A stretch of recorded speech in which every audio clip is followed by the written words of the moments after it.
haddaba ayuha alxiba garan maysid cimrigaagu inuu dheeraanayo inuu gaaban,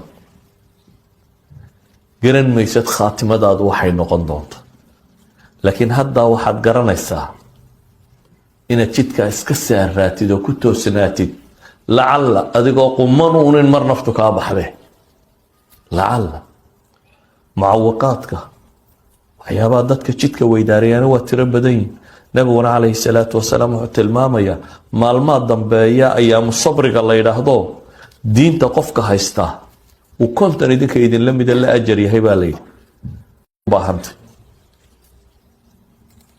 ilaahina qur-aanka wuxuu inoogu leeyahay fastaqiimuu ilayhi wastakfiruuh, waryaadhan xagga rabbi u toosnaada, fastaqiimuu ilayh wastakfiruuh, wixii dambi idinka dhacana ilaahay subxaanahu wa tacaala dambi dhaaf weydiista. qur-aanka laba meeloodoo ka mid ah ayaa waxaa ku soo arooray dadka ammaan la ammaanayo iyo ajarka ay leeyihin weynidiisa si laynoo jeclaysiiyo. oo waa maxay? ina aladiina qaaluu rabbuna allah, kuwa yidhaahdabaa ilaahay yidhi allah noo rabbiya, rabbigayo waa alle, uma istaqaamuu baa ilaahay yidhi dabeetana ku toosnaada weedha allah ii rabbiya.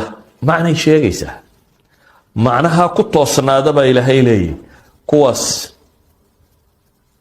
malaa'ig baa ilaahay ku soo dejinaya, malaa'ikatu raxma